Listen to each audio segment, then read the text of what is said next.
Hi നമസ്കാരം. ആ വീടിൻ്റെ ചുറ്റും കണ്ട എത്ര പട്ടി നിൽക്കണം നോക്കി നോക്കി ഉണ്ടോ. ഇതാ ഇതാ പോണ് അത് നേരെ ഇങ്ങോട്ട് തന്നെ പറഞ്ഞത്.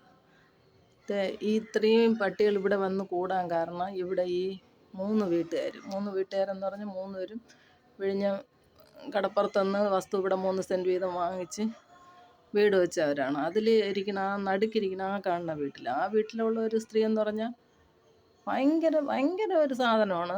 ഈ വിളയിലൊക്കെ തേങ്ങ വീണ് കഴിഞ്ഞാൽ നമ്മളാരെങ്കിലും എടുക്കുമെന്ന് വെച്ചിട്ട് അവർ ഇതും കൊണ്ടുവരും, കത്തിയും കൊണ്ടുവരും.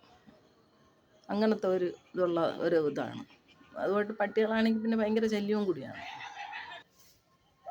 ഈ മീൻ വെട്ടണതിൻ്റെ വേസ്റ്റും അതും എല്ലാം കൂടി എടുത്ത് ഇപ്പുറത്ത് വിളയിൽ ഇട്ടിട്ടാണ് ഈ പട്ടികളെല്ലാം കൂടെ. ഈ പട്ടികൾ അല്ലാതെ പെൺപട്ടികൾ അന്വേഷിച്ച് നടക്കുന്നതുകൊണ്ട് എല്ലാം കൂടെ വന്ന് നിന്നിട്ട് ഇവിടെ ഇത്രയും ശല്യം.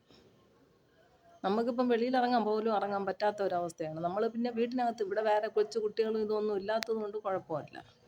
ഈ മൂന്ന് വീട്ടുകാർ, ആ വീട്ടിൽ ഞാൻ പറഞ്ഞില്ല, ആ വീട്ടിലെ സ്ത്രീയാണെങ്കിൽ ആരെങ്കിലും ഈ വിളയിലിറങ്ങി തേങ്ങ വല്ലതും എടുക്കുകയാണെങ്കിൽ നമ്മളെ വീട്ടിൽ കൂടി ചേർന്നിട്ടുള്ള കണ്ടമാണ്. അവരുടെ വീട് അങ്ങ് നടുക്കാണ്, ആ കാണുന്നതാണ്. അവിടെ നിന്ന് കുറച്ച് പച്ചയൊക്കെ കാണണില്ല, അവിടെ നിന്ന് മീൻ വെട്ടണ കത്തിയും കൊണ്ടുവരും. അങ്ങനത്തെ ആൾക്കാരാണ്.